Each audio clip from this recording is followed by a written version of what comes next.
Well, good morning, good afternoon, good evening, wherever you happen to be joining us, either live or watching on YouTube or on the Facebook Hope Revolution Facebook group.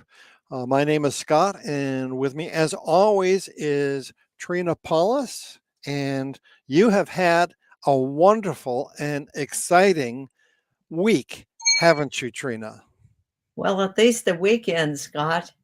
And they say that everybody has their 15 minutes of fame.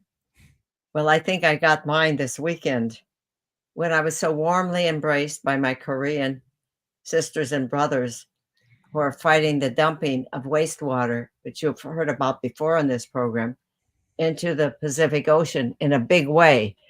I'm going to stand up because this was one of my more successful uses of my shirt.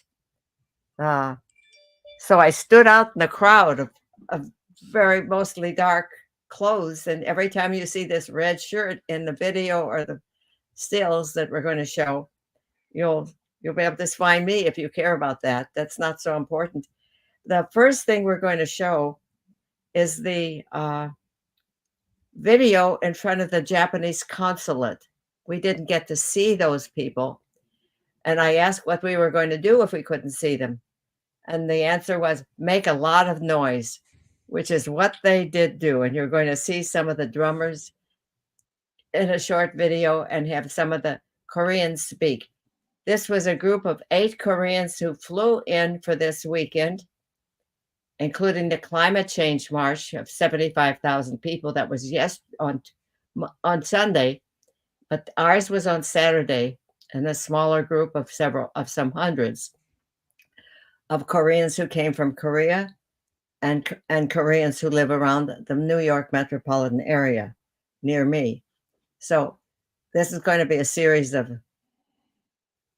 one video and then a bunch of slides ending in pretty much in the United Nations. And I think you're going to enjoy that. And I'll do some talking through that slideshow. Okay. And a little update. We don't have any more butterflies to show you.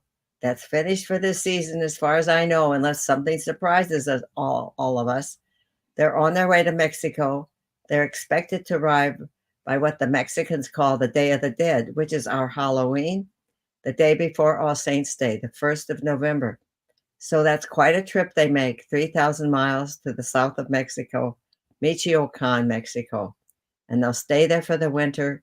And this series of butterflies, these late ones, the Methuselah generation, lives about 6 months, which is pretty amazing when the others have about a 2-week lifespan. Okay, so Scott, let's go ahead with this beautiful thing that between Mary, Scotty, my friend, came in and shot this, and Scott is putting it up for us. Finest dog, so many Korean national assembly councilmen, women, and all environmental activists are here, and all New York, New Jersey, Korean American activists, global citizens are gathered here to protest against Japanese government's decision that terminating nuclear water to Pacific Ocean. We strongly against that decision. So we want to shout again one more time. Japan, stop ocean dumping. Please, we're at the everybody from your heart, we will admit it. Stop ocean dumping. You can drama. Stop ocean dumping. Stop ocean dumping. Stop ocean dumping. And I tell them.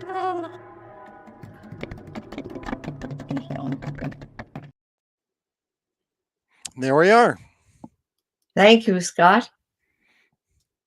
So, can you tell us anything more about your time in front of the Japanese consulate or wherever you were before we go on to the next step? This kind of thing, and they did even more dancing, and they have such a colorful set of colors that they use. And so it's blue, red, yellow, and white. It's a lot of different colors, and they go together so beautifully. And One woman had a hat on with these huge, big flowers. There's much more that we could maybe show next week, Scott. Yes. But this And is just for context, for people who are tuning in and might not know the larger story, could you yes. describe what you were doing this weekend and why? What's important is that even though this 78th anniversary gathering of the United Nations started October 5th, the head honchos of every country are starting their high-level negotiations with presidents speaking and all that kind of stuff today, on Monday, the 19th. So this is pretty special that people chose the weekend before, the closest weekend to this high-level meeting, to push for climate change. And then I have the privilege of being part of this Japanese group. It's not a Japanese group, but in front of the Japanese embassy with the Koreans. Why they chose me to be there? They made me the sort of central person. When you see some of the slides, they had me hold up both hands. Well, everybody on my right hand was supposed to hold up their right hand, and everybody on my left hand was supposed to hold up their left hand. And I was the middle person with my red shirt. So that's pretty honoring to start with. But Hope for the Flowers is a favorite book in Korea and was in the school system for many decades, actually. And it was published right after it was published in English. And I didn't know that until 2000, the year 2000, when the official version came out with a publisher in Korea. But you still can buy over there the earlier one of the 24 pirated editions earlier. Everybody took everybody's material at that time. It was only when everybody signed the World Trade Organization agreement on copyright that some of that changed. So that's a story of how the Koreans took me to their heart. They didn't take me, they took Stripe and Yellow and the story, and I'm the shepherd. So I got included in this beautiful love fest that we had this weekend. And what specifically what specifically were the hopes of the protest? Well, the Japanese in Fukushima had 3 power plants at Fukushima that were destroyed basically by a big tsunami that they never dreamed would come in that far. The lesson here is that there's a lot of technology we have that we don't dream about the consequences in advance. So these were done, these were drowned, and that put all these cooling rods that retain their radioactivity for over a century, that have to be kept in water and kept cool. And so the Japanese have stored in all these tanks all over the place. Here in Fukushima, their wastewater up to now, and now they've determined that they say it's safe, even though they admit that at least the tritium can't be made safe, and it's another 100 years before it's possibly safe enough. So dumping all this in big time, 1,300,000 tons, not gallons, of wastewater dumping in the Pacific that started here in August and will continue for some time. And so one of my jobs is to try to persuade the nations of the world, as much as I can, and my own government, to not support this, because it's a terrible precedent, Scott. If they can do this and get away with it, every time there's a nuclear accident someplace, or we want to shut down a nuclear plant like we want to do with the one in New York and Connecticut and Massachusetts right now, we'll feel we can also dump into the ocean. And that's pretty bad stuff. So this is not nuclear war, but it's nuclear technology that's not safe enough. So that's what we're fighting with this. And of course, the nuclear war threat is on our shoulders right now, with the playing around with Japan, with China and Russia right now, by our government. The two super nuclear powers are Russia and the United States with these huge stockpiles. And even if the others that have fewer were ever to release them, it can be the end of life because of nuclear winter that starts to happen all over the world. One of the bombs we have available right now is more destructive than anything that's ever been dropped before by many times. I forget the exact number, but it's a huge number of times that it's more destructive. So it's just one of our present bombs. So we are sitting on a powder cake the way we're playing around in Ukraine and Taiwan and threatening Russia and China with this kind of stuff. So we have to all get in this struggle in some way or another. So I'm in it, boy. Yes, you are. And after you were in front of the Japanese embassy, what happened next? Well, we went to another rallying point that was closer to the UN, and that's where these other pictures were taken, where people were able to sit on these steps. And there I'm at. That's right at the time that I gave my little 2-minute speech. And this is my good friend Chuni, who's like my sister, and that man in the yellow shirt I just met that day, and he's the head of Peace Action in New York. And I've been a 40-year member of Peace Action here in New Jersey. So here are those drummers again. And here's a Korean pinning this little ribbon on me. And so there I am. Whenever you see that red sweatshirt, that's me. And there's big signs in front of me. So it was a pretty special thing. So that's the slideshow. And you saw the UN at one of those buildings, a couple of those buildings. That's pretty special. We walked over there too and took it at the Ralph Bunche Park right across from the UN. And so if I have to choose one special picture, it's probably the UN picture.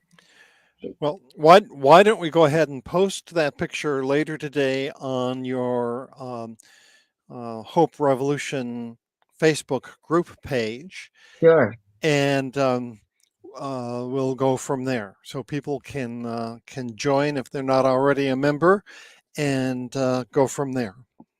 Okay, you see down below, Scott, you have that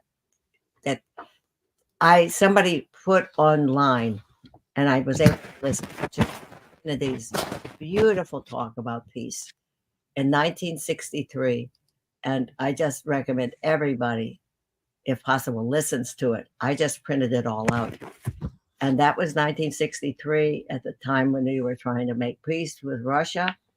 And he announced at the end of it that Khrushchev and he were signing the no atmospheric test ban treaty. And this is something from a present person this is a campaign for peace, disarmament, and common security. I want to read one line from this one.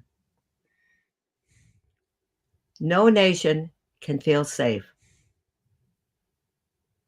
when its actions lead rivals to feel threatened. So that's what we have to be careful of right now, that we don't play around with this and threaten the Russians and the Chinese by playing around with war games and war itself right at their doorstep, where their vital interests, like ours, we felt that way when the Russians had something in Cuba many years ago, what John Kennedy is referring to here. And the threat of nuclear war was huge, and now it's just as bad. So, and one of the things in Kennedy's beautiful talk here was saying that we not only just have to say these things are bad and be against it in general, but take the steps toward peace. And this thing that Koreans are pushing for, it's one of the steps toward peace and to security for everybody. So that's appreciated so much. And that's in the Kennedy speech. I think you'll love it when you get it and read it or listen to his delivery. The delivery is so beautiful. So I recommend the audio for it. Yes, that's the commencement address at the American University in Washington, D.C. on June 10th, 1963. Yes, and if you can't get this link up from here, you can just look it up online. It's there. Otherwise, just go to bit.ly, bit.ly/JFK911. That should work as well. And if people want to find out more, where can they go to? Well, I guess they can go to our Facebook page and my email. We don't keep it up as well as we might, but my website is hopefortheflowers.com, There we go. hopefortheflowers.com, and there's a place at the end there where you can contact me, and so I'm reachable. Okay. And everyone, thank you so much for watching. This has been another edition of Ask Trina Anything. We are on this same time, same channel, as they say, for the time being. We may change that as we learn what we're doing. But for now, we're grateful that you've been watching, and we'll see you next time. Thank you.